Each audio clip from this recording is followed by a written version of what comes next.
Hello, passengers, and welcome aboard the TV Pilot's License with service to Chicago and your fantasy football league. We ask that you please fasten your headphones, secure your podcasting device, and remember, on this flight, while we do enjoy some friendly competition, we do not advise befriending a 9-year-old for competitive advantage. Welcome to the TV Pilot's License. My name is Geoff Kerbis, joined by Rich Inman and Max Singer. How you boys doing today? Are you ready for some podcast? A Thursday morning party! Oh my god. Rich, are you ready for some podcasts? Yeah, I'm really super excited to dive into FX's The Bears. Unfortunately, while we may be talking about the Bears, we're not talking about the Bear. We're talking about FX's The League. But before we do so, gentlemen, Max, do you mind telling folks what this podcast is all about? Here at TV Pilot's License, we break down and analyze the pilot episodes of some of TV's most famous, or in some cases, infamous shows. We learn a little bit more about how these shows came to be and were originally made, if they're effective pilot episodes in making us want to watch more, and if we think they can be made today. Go back and stream our old episodes from wherever you listen to podcasts. Check us out on YouTube and TikTok to see our smiling faces. And if it is your first time flying with us, then welcome aboard. And Rich, what is your question of the week? Yeah, let's get going with a little discussion about punishments. Obviously, the three of us have watched a little bit more than the pilot episode of The League, and we know that in addition to the Shiva Trophy, the opposite end of that is if you come in last in the league, you get a punishment. And a trophy called the Sacco, which I believe has a jockstrap on it. Mm-hmm. And I want to know, for your punishment, if you're running a league right now, and one of you might be, I'm not entirely positive, what is your Sacco punishment that you would inflict on your league? Well, and possibly Rich, yourself. I'm very glad you asked. I am currently the commissioner of our friend group's fantasy football league. The commish. You boo him at the draft. I saw this challenge that I thought, wow, this would be a lot of fun. I'd be willing to fund this venture as a punishment because there's some cash behind it. And I said, hey, let the commissioner decide the punishment this year. And it was voted down by one vote in the final poll, unfortunately. But it is called the Doug Fast Food Challenge. Now, if you've never heard of this, let me explain. You and 3 of your best friends get in a car and have to order whatever the car in front of you has ordered in a fast food establishment for 10 fast food restaurants. In a row? Now, yes, in a row. Oh my God. Now, it can take as long as you need it to take. You can go to a max of 1 drink place, 2 dessert places. But if anyone vomits at any time, you have to redo the challenge another day. Ew. So, yes, I wanted to do that, but also force someone to live stream the entire thing. And then whatever money they made live streaming, they had to donate to charity. But it got voted down. So, I thought it'd be fun, but that's what I would have loved to do this year. What if you only live near a KFC and people keep getting like buckets of chicken? Well, you can't eat a whole bucket. You can't eat 10 buckets of chicken. KFC is one of the required spots in the Doug Challenge. Rich, that's you should have drafted better then. I don't know what to tell you. Max, what about yourself? Timeshare presentation. Wait. Giving or attending? Attending. Oh, Both. No. Oh, no. That's a punishment for everyone in the room. You have to go to a Wyndham presentation, and then you have to give a presentation to a bunch of people. We're combining the Doug Challenge and the timeshare presentation into a super challenge. You have to go on and give the same presentations for 10 different timeshares. Oh my God. And if you throw up, you lose. You have to do one at a KFC as well. Rich, God. What about yourself? So obviously I've seen a lot of these where it's like eating challenges or like you have to stand by the side of the highway in your underwear or something like that. I'm going into something more on the like personal embarrassment side, not the potentially throwing up food side. And I'm going with, you have to do a 5-minute open mic somewhere at a comedy club. You like there are so many people, especially guys who play fantasy football. I have to imagine 99% of them also think that they could do stand up. I would love to watch someone eat shit from the league for coming in last. It is such a high pressure situation. No one's actually watching you that much, and the chances of you actually doing well are, even if you tell good jokes, almost zero. And I want to be clear, this is not the little cafe that's a coffee shop that also happens to. We're talking like club open mic, correct? That is correct. This is full of people who are trying to do something with comedy, not going on after in between like a balalaika player and a poet. You don't know anyone at the open mic, so you're like the 2 a.m. in the morning slot where like it's only you and two other people who are waiting to go up on stage. The worst thing in the world is a fishbowl open mic in New York where 30 people attend. It is the absolute worst. You never know when you're going on. You can't get up and go to the bathroom because you might miss your spot. It is like near purgatory levels of hell in that. Well, Rich, thank you so much for that question. Yeah, you guys are all sadists. Yeah, absolutely. That's the fun part about this. But let's talk a little bit more about the league. And we're going to start off with a synopsis. An ensemble comedy that follows a group of old friends in a fantasy football league who care deeply about one another. So deeply that they use every opportunity to make each other's lives miserable. Which is interesting because this is one of the first synopsises that I've looked at that really talks about this being a comedy or being an ensemble number or something of that sort. And it feels really appropriate. Max, do you mind telling us how this show got made? Today, we are talking about the pilot of the league titled The Draft, which originally aired on October 29th, 2009 on FX. And we talk about the show's creator, Jeff Schaefer, a little bit more today. Schaefer's background in comedy stems from his college days writing for the Harvard Lampoon. After college, he gets a writing job on Seinfeld, eventually working his way up to executive producer on the sitcom. Schaefer is credited as the inventor of the Festivus poll. Oh, hell yeah. Put it on my tombstone. Post-Seinfeld, he teams back up with Larry David as an executive producer, writer, and director on Curb Your Enthusiasm. On the silver screen, he's known as the writer-director of the comedy Road Trip and one of the credited writers of the Eurotrip, not Road Trip, Eurotrip, and one of the credited writers of the Mike Myers, The Cat in the Hat, alongside his fellow Lampoon and Seinfeld writers Alec Berg and David Mantle. For today's pilot, Schaefer teamed up with his wife, writer-producer Jackie Schaefer, who he met working on Eurotrip, on a semi-improvised sitcom inspired by their own experiences of life, marriage, and fantasy football.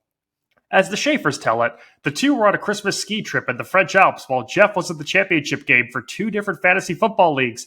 He repeatedly excused himself from dinner, complaining of stomach pain, but was actually calling friends back home in America for updates on the games and his fantasy lineup. After Jackie called him, she laughed and said, "This is a good idea for a TV show." The league was conceived as Kerb's younger, rowdier cousin and originally developed at HBO. However, things got complicated when the network told the Schaefers the pilot would have to wait at least a year because of comedy commitments in their programming lineup. They reached out to a friend in original programming at FX who loved the show, and HBO agreed to release the rights. The first person actually cast was Jon Lajoie, who the Schaefers took a meeting with while the show was still at HBO. That's crazy. They knew at some point they wanted to have a children's birthday party and were looking for birthday entertainers and found Jon Lajoie's YouTube and his children's birthday party song, and they went out and met up with him. They knew to match the feel of Curb, they needed improvisers and people in the emerging world of digital comedy. Enter Rob Heupel, who does make a cameo in today's episode, who was the Schaefer's first choice for the lead role of Pete, but was on hold for a pilot at Fox at the time. Heupel leads them to his co-stars of Human Giant as well as the UCB community, leading to a slew of what-if castings and chemistry reads that didn't end up coming to fruition. Most notable of these, while not appearing in any episodes in Season 1, Jason Mantzoukas read for the roles of Pete and Andre. FX gave a humble 6-episode commitment to the show, and the series was filmed in just 20 days. There was no writer's room involved, just a structure of individual stories created by the Schaefers in the same vein of Curb. So, Max, thank you so much for the history of the show. For folks who want to know a little bit more about the history of the league, I highly recommend, if you can find it, Katie Nolan's old podcast. Garbage Time had the Schaefers on, and they just talked entirely about the creation of the show, some of the pitfalls of filming it, some of the highlights of filming it, and fantasy football. It's a great way to get in the mood for fantasy also football. is an oral history on ESPN.com that was published in 2015 ahead of the show's finale that has all of the cast, the Schaefers, people from HBO and FX all contributing to it. So you can learn about the show's entire run from ESPN.com if you find that in the archives. Nice. So let's talk about the league. And just for folks at home, this is a fairly, considering some of the stuff we've talked about more recently, this is a nice condensed pilot of 24 minutes. And we might not even focus that much on plot because there wasn't, as you heard, a script. But I think that there were some very smart devices that were used that we can just even kick off with the introduction and the exposition piece of welcoming folks into the new league year with our character of Pete and a webcam on his fantasy football league site with people live streaming this video that looks way too clear for 2009. And I want your first thoughts when you're hearing Pete just rag and trash on his fellow league mates. First thing I noticed was how 2012 the technology was. I did pause the screen and saw it was on bestfantasyfootballleague.com.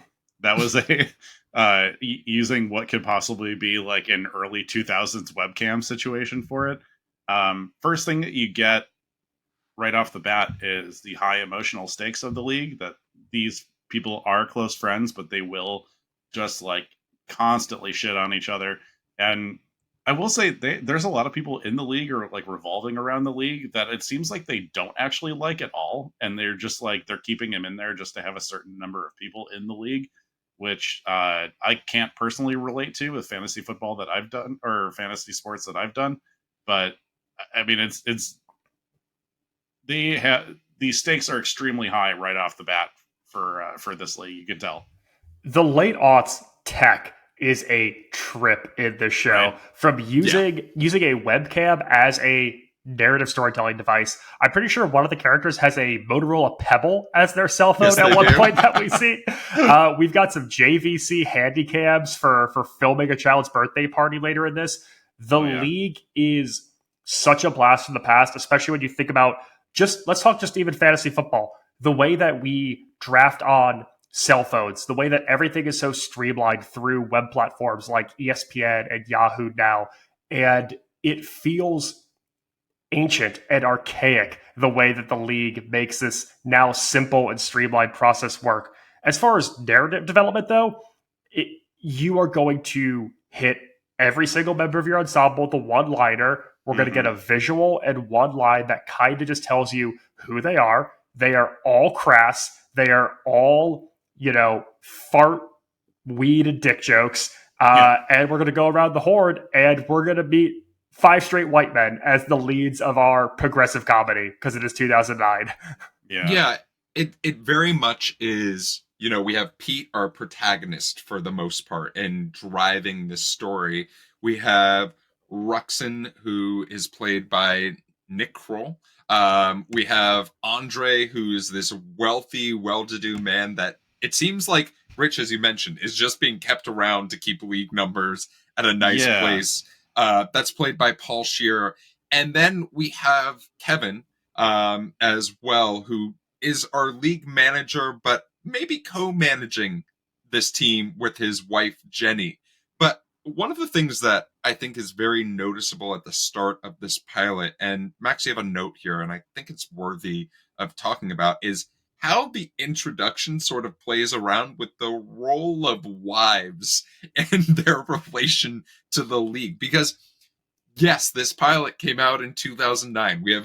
We have really taken steps forward as a society. I think that is one of the things that right off the bat I was like, oh, that's not something I remember whatsoever. So I want to hear what you two thought. Is it kind of like the old comedy, like, trying to do anything to get out of time with your family and your wife? Or like, because that's what I gleaned from it, that the only 2 people who actually seem in love with each other are Kevin and Jenny.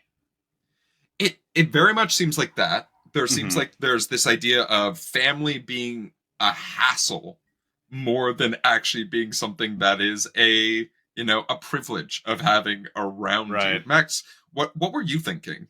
Well, I think it's worth noting that Kevin and Jenny, played by Steve Rannazzisi and Kate Aselton, who's actually Mark Duplass's real life wife, mind you, they're based on the Schaefers themselves. So they're the mouthpiece for like the normal, healthy people I in had a this hunch. show.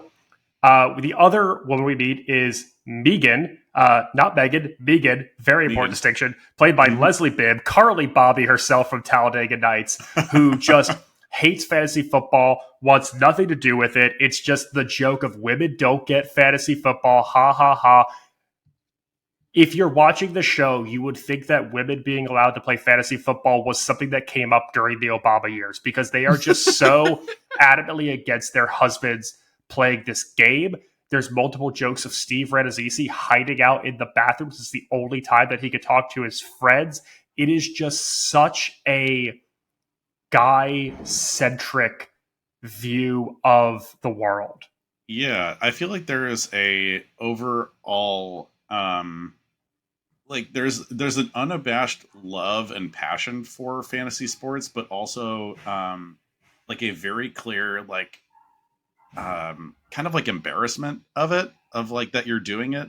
It's like, they're hiding it from their spouses. They're just like, talking in coded language. They're like sneaking off and sidebarring about it, that kind of thing.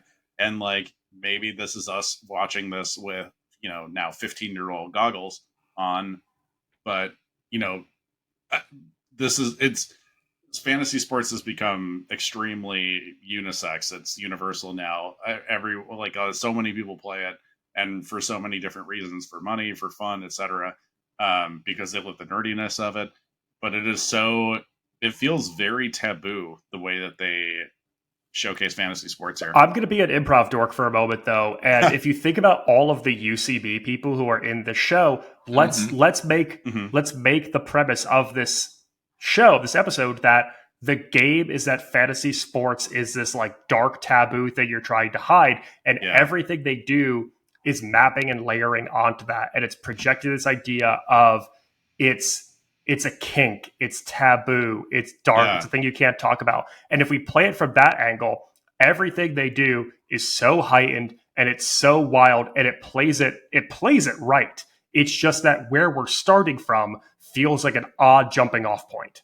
I want to go back and watch it with a filter on over it, thinking like substituting fantasy football with affairs.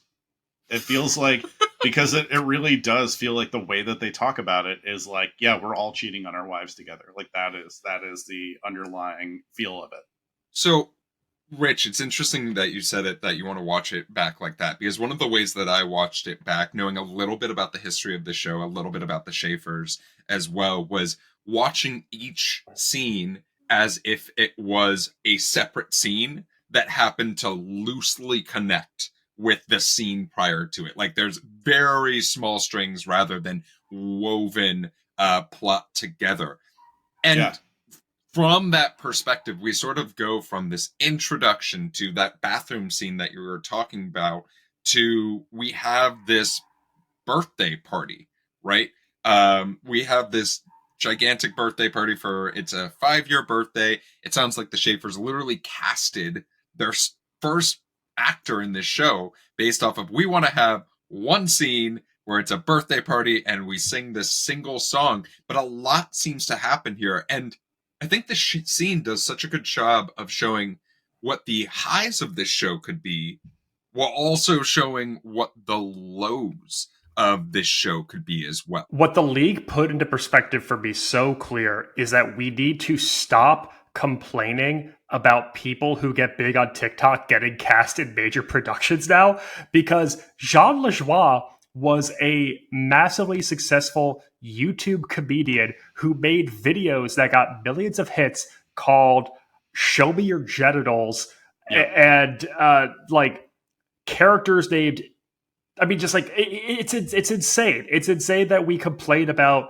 YouTube comics and TikTok comics getting big when this guy was planted for the vice grip he had on College Humor and YouTube in the late aughts.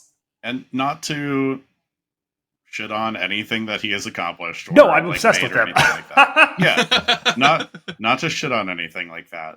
But when you do that, I think the main complaint, Max, when people see TikTokers or social media comedians in those roles, is that you only see a narrow focus of what they do, and they're not well rounded. I can't name a single other thing Jon Lajoie has done since the league. And what he's done in the league is be his character from the YouTube videos, basically, because they made him sing a song in the first one. It was like that was his alley. And aside from that, they basically made him just like kind of an idiot. And I don't know if that is like, I don't know if that is like taking away too much from your point, but like it is definitely, they found him an alley in that show and then didn't let him stray away from it the entire time. He's just an everyday normal guy. Yeah, he's just absolutely. Wonder why you're not naked.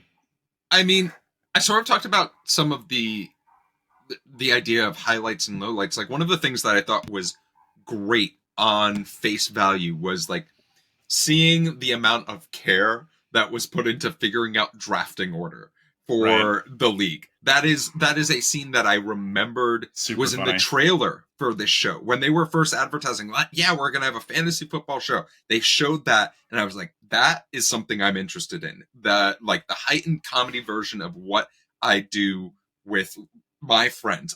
I want to hear your thoughts on this, but I also have a question. And this is not an in-flight question. I'm just curious. What's one of the favorite ways that you have determined draft order, maybe for a fantasy thing that you were formerly a part of? Max, do you have one that comes to mind? I mean, the dumbest one is fastest consumption of 40s. Yeah. Whoa. Dumbest. Well, let's hold on here. We had a combine. We recorded our 40 times. Yeah, we sure did. That was a very fun draft. I really enjoyed that one. I love anything that takes like way too long to determine something. Like if whoever can stay in a game of in a game of Uno the longest, or Monopoly or something. But I don't know. I think most drafts should be decided with 40 time. Yeah, I mean, this year for our league, we used the Olympic marathon times of who could get the closest to the actual time for both the men and the women, which was a lot of fun. And it made the Olympics even that much more fun to get up and be like, all right, what was the time? How off was I? Because one of our friends, I'm just going to say it, one of our friends guessed that the fastest time for the women's Olympic marathon was going to be 3 hours. And that person came in last place, and no shame on them. But when you're listening, do a minute of research is all I'm going to say. Did they want an advantage of drafting last, of drafting 2 picks? Oh, no, they got the last pick of all of the picks. That was for the right to pick where they drafted. I mean, I talked about this ridiculousness, this heightened version of picking your draft order. Did you guys get the same thing of like, oh, wow, this is what this show could be? This is sort of what they were ideating when they were coming up with this. The 5-year-old's birthday party, I think, is really what sells the show. And it was the first idea the Schaefers have, and it feels so fleshed out.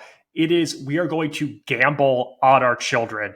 It is going to be, we don't have time to do fantasy football research, but we know there's a 9-year-old here who's like a fantasy football god, so we're going to all try to use him for an advantage. Also, that kid was the son in Hope and Faith. He might be the biggest TV star of this ensemble in the pilot. And even Nick Kroll's line of, I'm supposed to be out getting diapers, I have 20 minutes. It's just like the lengths that we go to get this time with our friends, to take part in an activity that means so much to us. I think the Schaefers capture family life in your 30s and that transitional period of suburban living, even having the one guy in the friend group who still lives in like the urban high rise in downtown Chicago. They capture this transitional time very, very well. And I think it does lay good foundation for what this show could be. I was fascinated to hear more about the creators of the show, because I did not look it up before this episode, but I had in my notes, this is Curb, but everyone's 30, everyone's like 30 to 32, and they do that thing how every Curb episode is based around someone having like a consent violation for something, and then just that exploding, that just causing like a crazy ripple effect through everything else. That is, the children are pawns. Andre is a pawn. The upcoming scene with the prisoner is a pawn. Like every single thing just revolves around. If they had a Bible for this show, it was just the league comes before everything else. Everyone else is ballast. Yeah, everyone is despicable and puts that league in front of everything.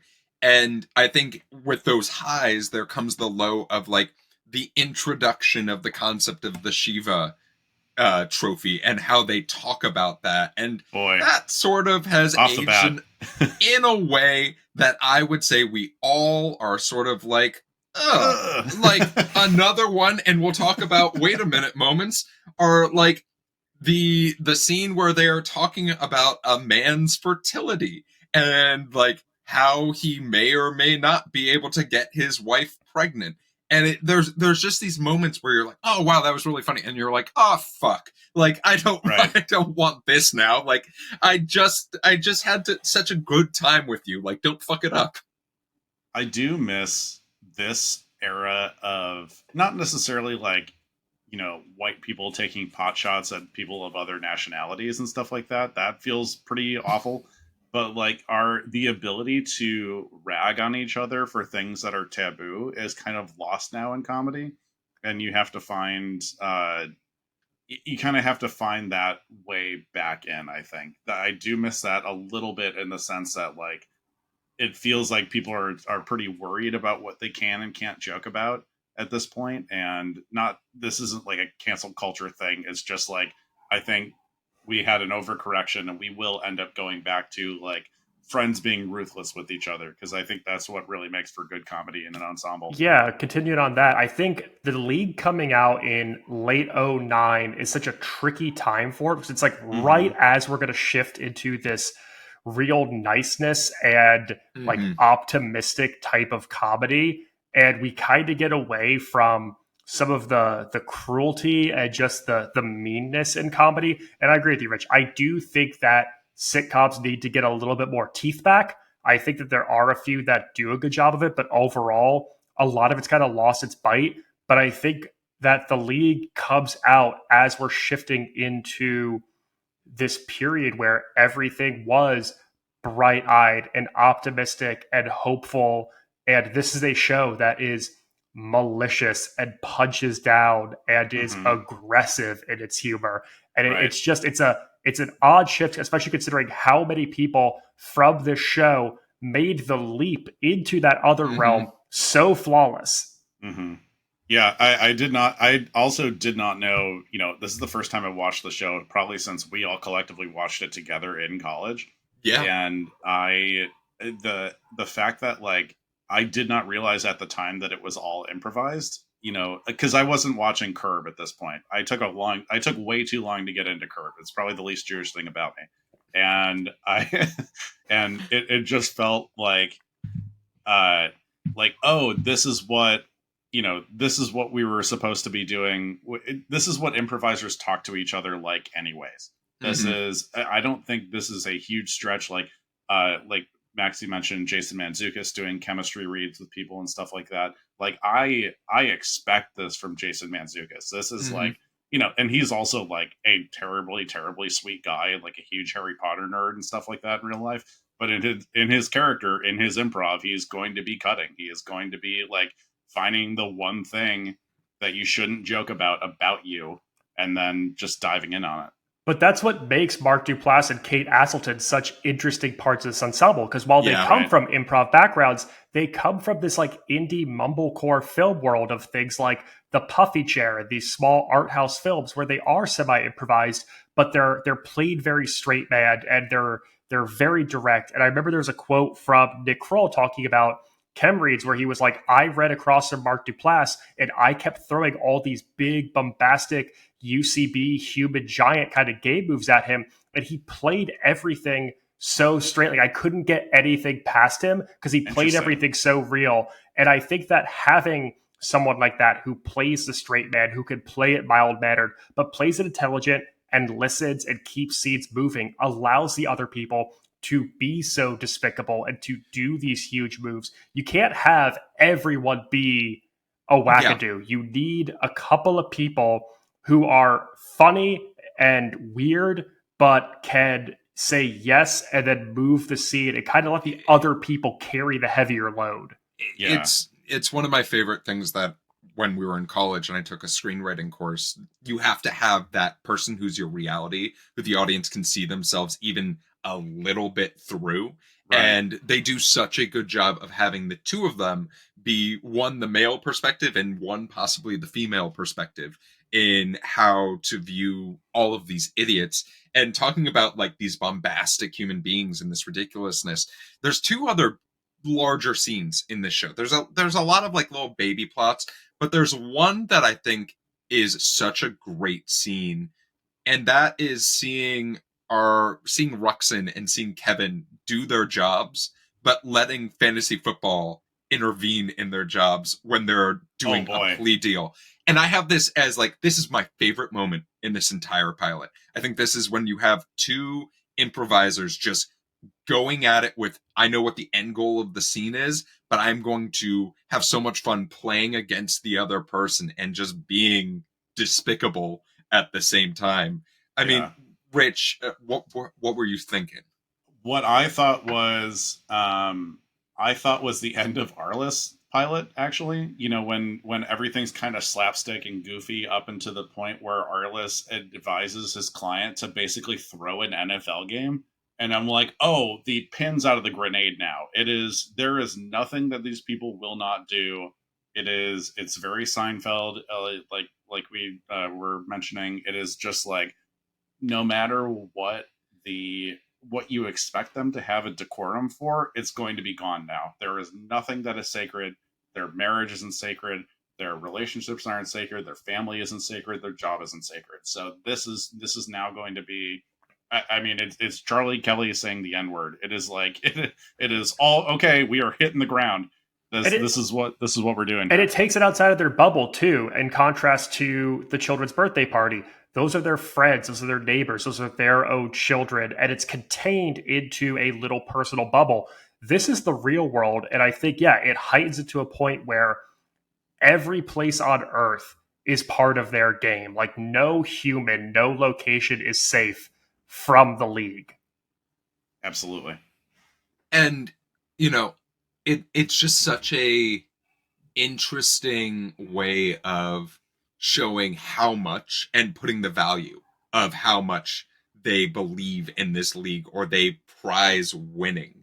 Even if it's just amongst, 12 of their good friends, that's how valuable it is. It is a man's life in prison for, the opportunity to be 4 spots ahead of them for a draft pick in this instance. Right. And for fake football. They're fake football or faux football. As it was called, which I actually really enjoyed. Yeah, Geoff makes a good point. To anyone listening, you're not a GM.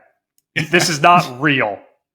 And we're also cutting out 20 minutes of a very succinct and well thought out argument that we all had earlier about sentencing reform, and it was cut for time from the podcast. We couldn't do it, but we all made some very cogent points, and I'd like to 100%. Say we're all right. we all were correct. We all agreed with each other. To be fair, Steve Rannazzisi's character, probably an advocate for sentencing reform. Oh my God, we almost got through this podcast without talking about it. Let's talk a little bit about this final big scene that we have. We have the actual draft, right? We have everyone is at Andre's bachelor pad. That is a beautiful set design that someone worked very hard in making.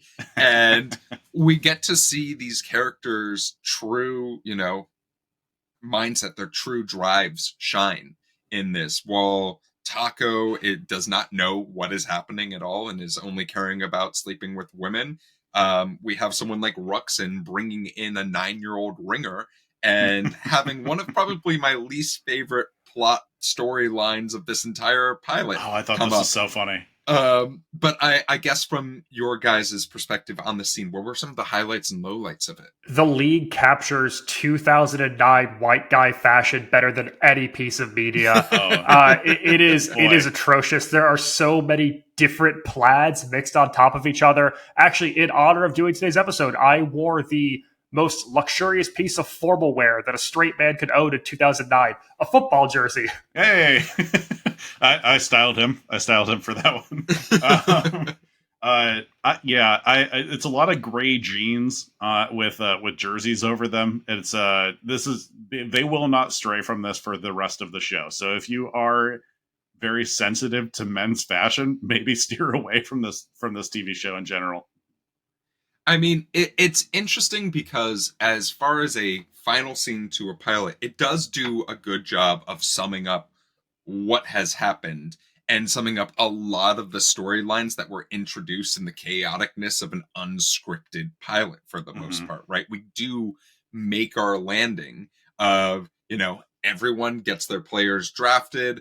The despicable thing that is happening with Ruxin sort of comes to a close for the most part.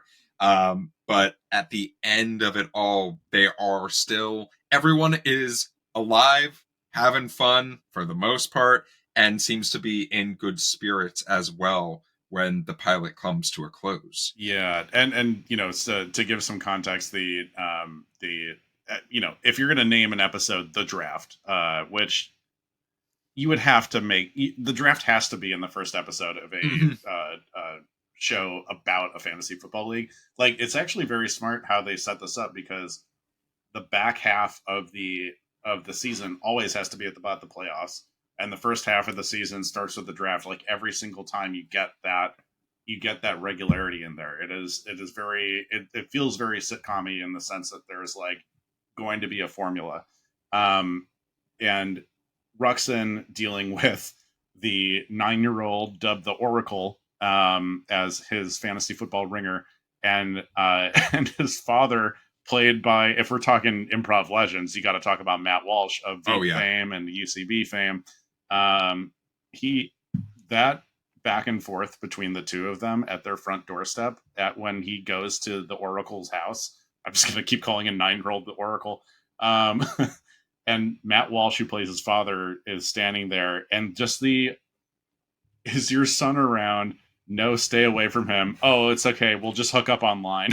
It's just perfect Curb Your Enthusiasm level joking. And I really hope that line is improvised, because it's just perfect. A fun Easter egg for these final scenes, though, is if you freeze when you're watching it back on the draft board, you get the strongest game of remembering some guys. Oh boy. You can imagine. I mean, we're talking about Matt Forte. We're talking about Michael the Burner Turner. You're just seeing all these names pop up that you haven't thought about in 15 years. Listen, it's 2024. I'm a 32-year-old guy with, commitments in my own life. Every single year as a Jets fan, I'm like, I really hope the Vinny Testaverde to Wayne Chrebet connection pays off this year.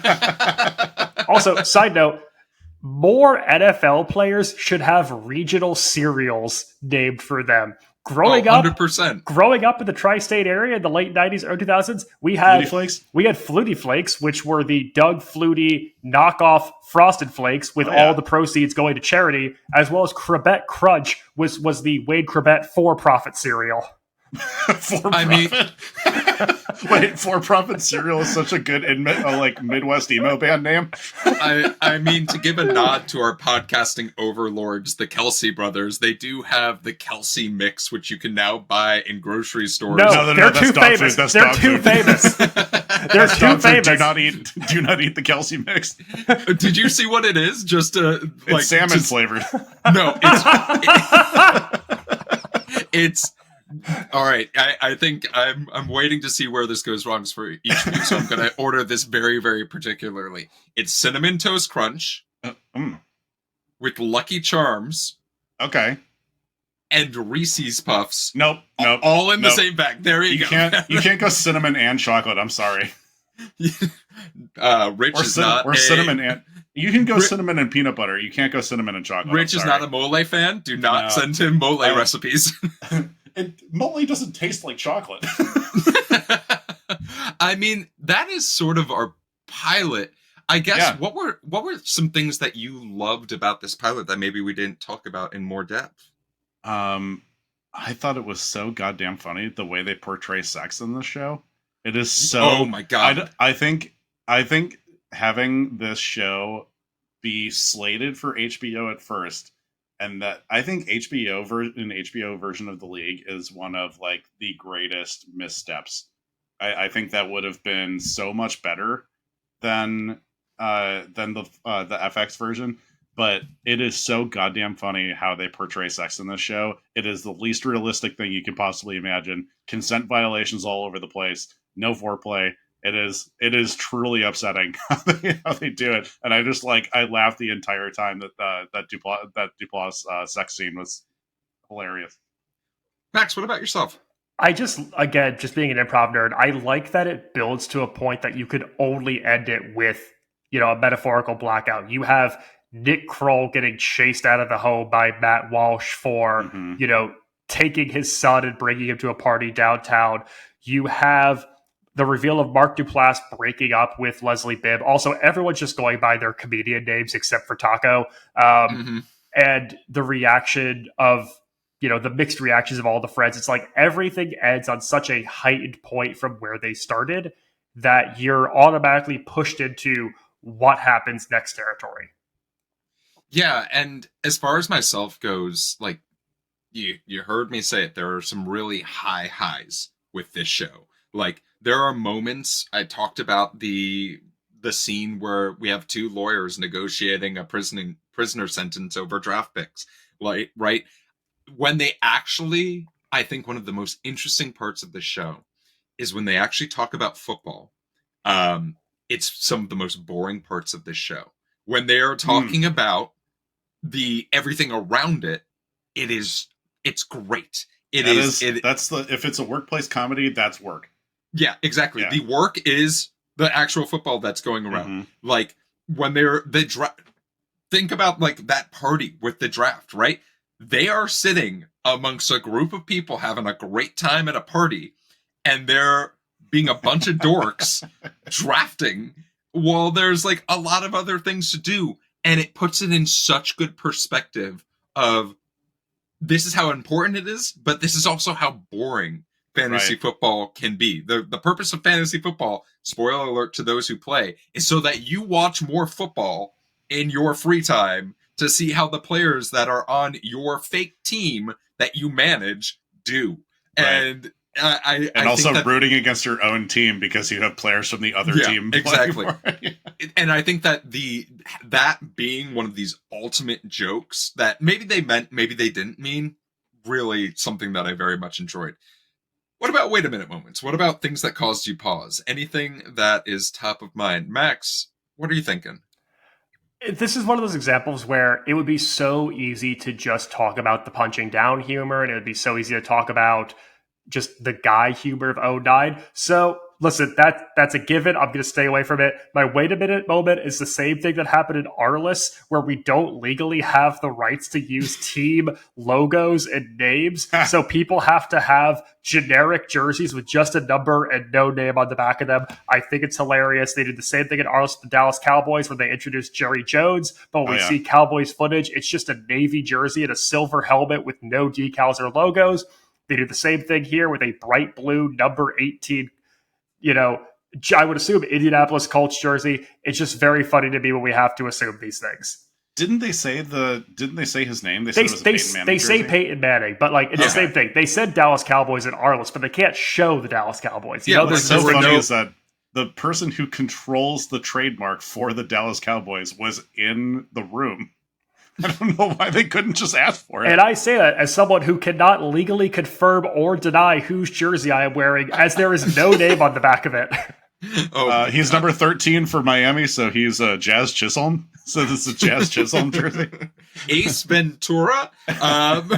Rich, what about yourself? I cannot, for the life of me, tell where any of these people live in Chicago, but there's no goddamn way. There's no goddamn way that they would be hanging out with each other so much if 2 of them are in the deep suburbs, and then 1 of them is downtown. But also, Taco's character is just really lacking something for me. It is just his like, I don't get what football is thing. That has a limited shelf life. It is really, because they alluded to him winning the league 2 seasons ago, which, and I will say, if you're playing fantasy football, sometimes too much knowledge is bad for you. Like everything fantasy sports is a crapshoot, but he's like drafting people from the Canadian Football League, from the Calgary Stampeders. Like, it is so not like they make him so stupid about football that is to the point where it's unbelievable that he would be even in the league at all. I believe he tries to buy his way in with hummus at one point. yes, he did. Homemade hummus.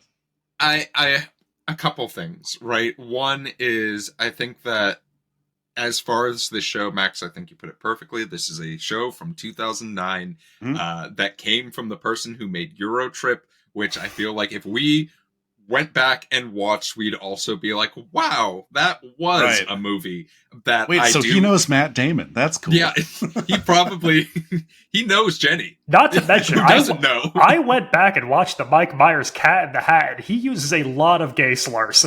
Oh my God. But I think that one. What do you think a cat in a hat means? If we're gonna talk about this show in Chicago, and going outside of the pilot just a little bit, this show made it so unrealistic about how easy it is to get into Gibson's and go to the steakhouse for the bar, because it is impossible to get in there after like 5 o'clock in the afternoon. Should have went to Snickers. I know. That's where we went afterwards, because it was only like a half a mile away. So it's just like such a ridiculous, inaccurate portrayal of Chicago. This could have been anywhere. I don't know why it was Chicago. I'm sorry. I never lived in Chicago. I'm the only one on this podcast. Well, let's have one more question, and that's an in-flight question. So we got 2 in-flight questions. One was very, very specific, timely fantasy football advice. And so what I will say is, this podcast is coming out the day that the first NFL game comes out. So if you're depending on us for your fantasy football advice, God look bless elsewhere. you. Look at literally any other podcast. All the other podcasts seem to only be about fantasy football. There are so many you could go to, but I don't think CJ Stroud is worth drafting before the 5th round. Now, as far as the other thing, I got another in-flight question that was just asking about our favorite moments or our favorite memories from our fantasy football league experience.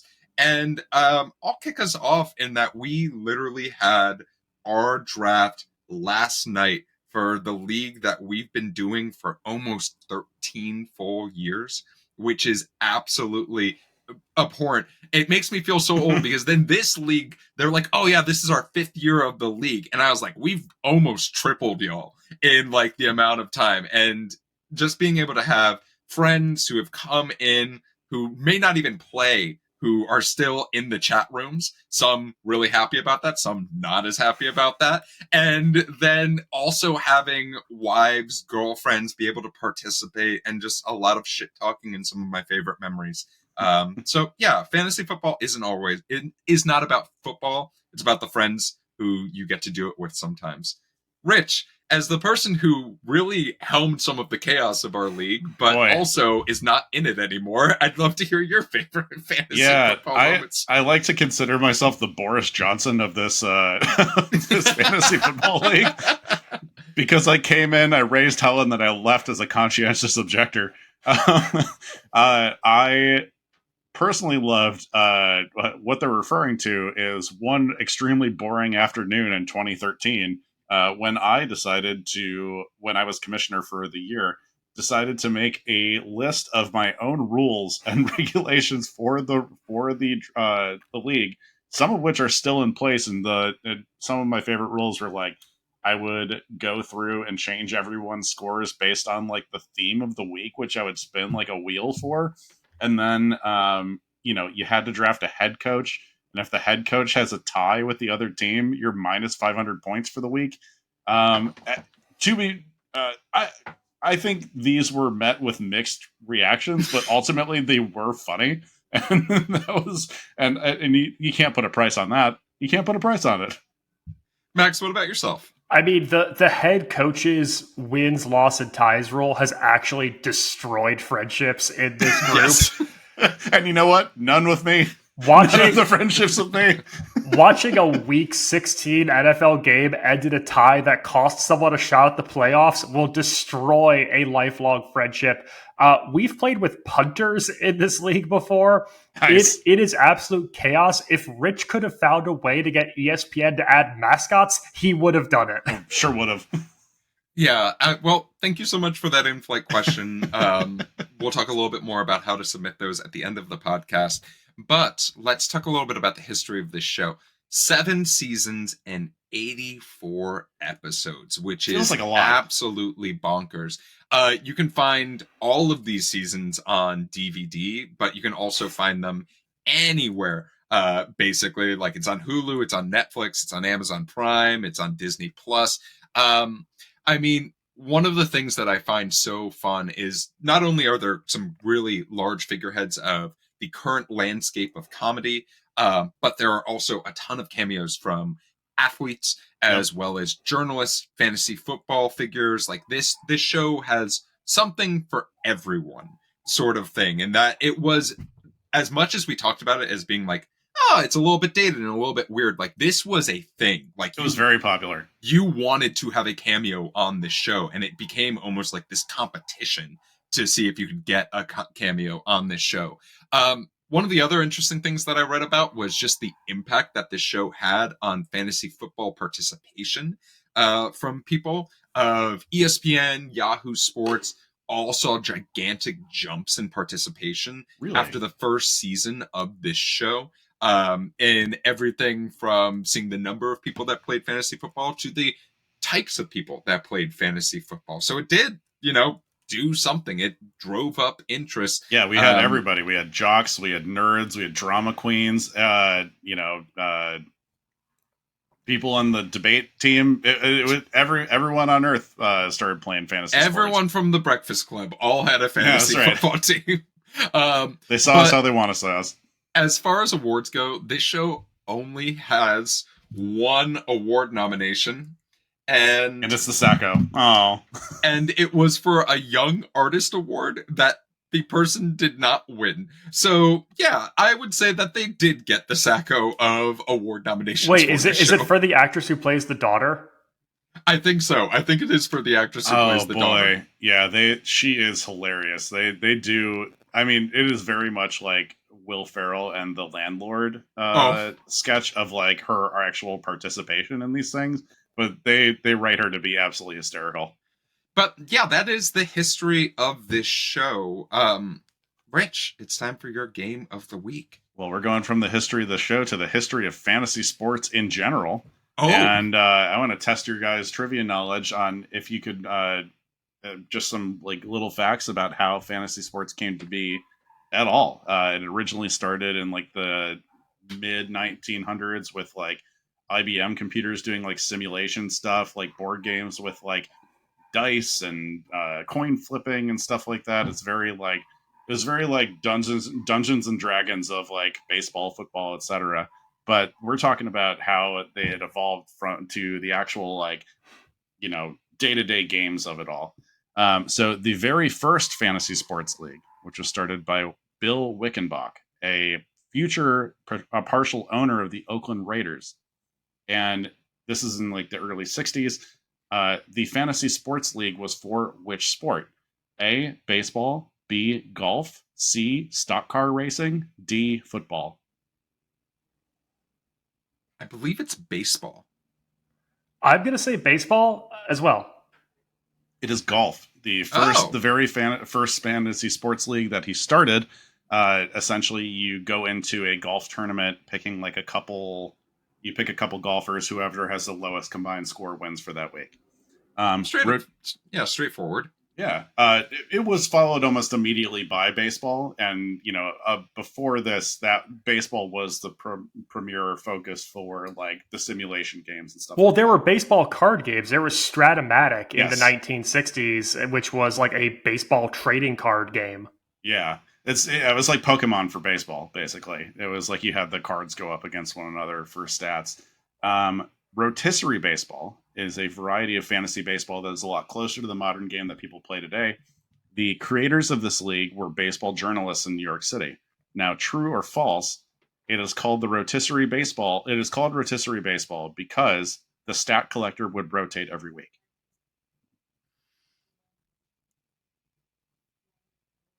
True.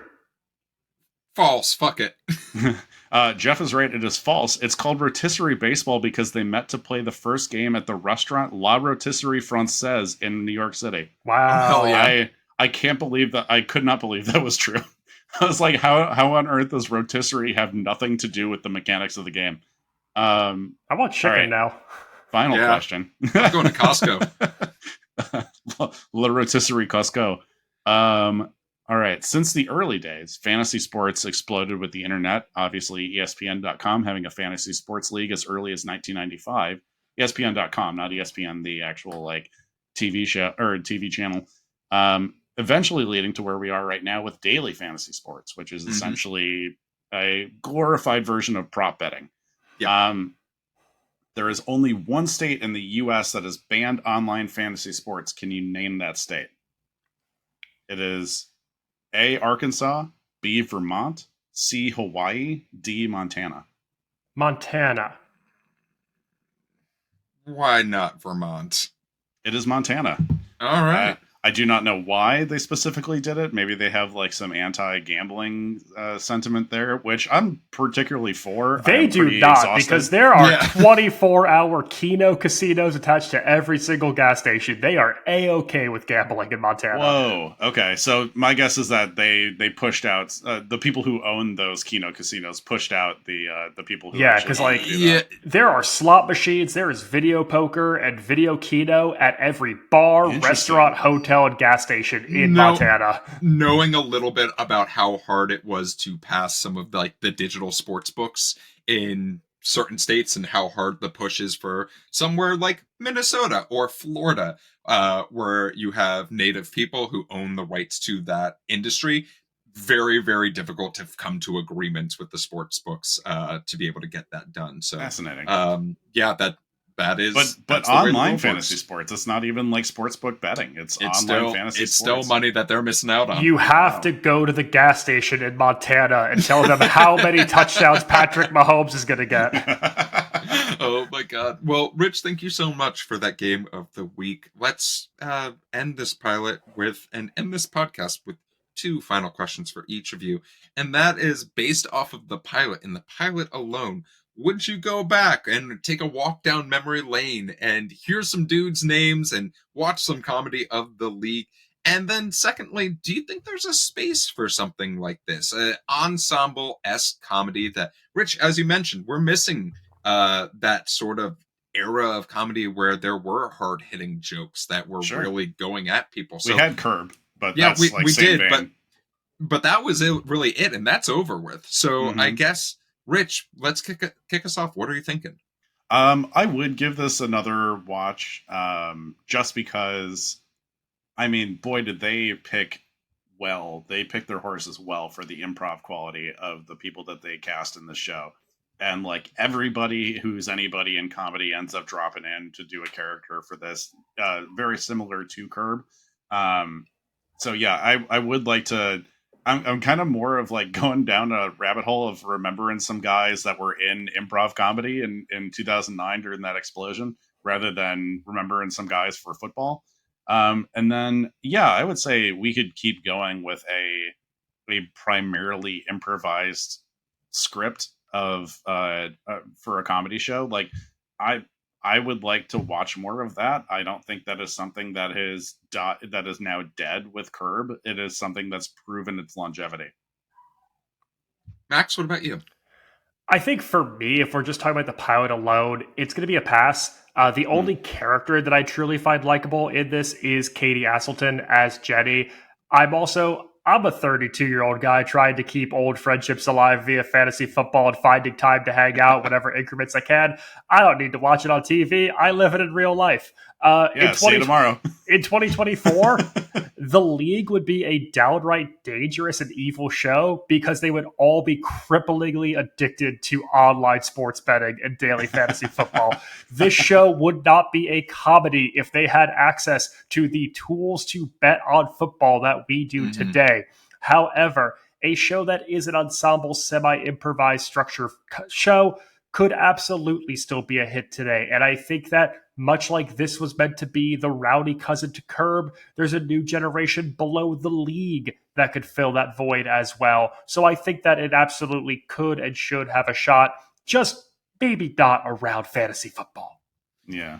Yeah, and for myself, I think that this is the first time that it's like really a maybe. Like maybe I'd watch another episode. Because I think that is primarily being driven by who is in this show, right? Or who I know is coming in this show. Like, I think that when you have Nick Kroll and you have Paul Scheer and Jason Mantzoukas, and there are scenes where they're all going against each other, and you have Mark Duplass just being sort of like, wait, what the fuck is happening right now? And like, why is everything on fire? That's where this show shines. But then there's another part of me that's like, a lot of the people in the show have gone on to do some of my favorite things. Like the things that I absolutely love. And why don't I just go and watch those things or listen to those things or read said things as well? Guys, I have such bad news. We tied. That's minus 500 points. Oh, no. It's true. We got to run with it. We got to pass and we got to punt. As far as there being a space for a show like this, Max, I couldn't agree with you more. I think that there is a space for slight structured improvised comedy. It needs to be in the right network though, and that's my biggest thing. Like, I think Rich, you nailed it on the head. We really missed out on this show not being on HBO, where they could just do whatever the fuck they wanted. Do I think that HBO would take this today? No. But do I think that there is a place for this to potentially live within the TV world that we have right now? Yes. And I hope that there's some form of comedy group that could run with that concept and try to have some fun with it as well. Geoff, question for you. What if on HBO we were betting on dragons? Oh, you bring that up, and I think David Zaslav would absolutely love that. It's right up there with being able to bet on the outcomes of WWE matches, which is a real thing, and I cannot make that up. And I think that David Zaslav sees money. The money symbols are showing up in his eyes. Can't wait to see what happens. I remember Vegas for the Who Shot Mr. Burns episodes. You could bet on because that, they're used to they did prop bets on like who actually shot Mr. Burns because The Simpsons was so big at that point, and it would take the entire off season of The Simpsons where people could bet on it up until like the season premiere. And if you just knew anyone at Fox, you could have easily just like cleaned house. Well, our flight has come to a land, gentlemen. But before we go, let's make sure that folks can find you if they would like to. And Rich, where can folks find you? You can find me volunteering for Down Doggy, the charity for dogs with Down syndrome. that was probably about the real wait a minute moment. And you can also find me on Instagram at Damn That's Rich. You can find original sketch comedy from Max and myself at Dadwagon Comedy on TikTok. Max, where can folks find you? You can catch me on the Couch Remembrance of Guys and on all things social media at Maxwell Singh. And you can catch me at a children's birthday party, purely there just for cake. I don't know anyone here. But if you are looking for me on social media, you can find me at RunJeffRun. If you're looking for the TV Pilot's License, you can find us anywhere you listen to podcasts, as well as see our smiling faces on YouTube.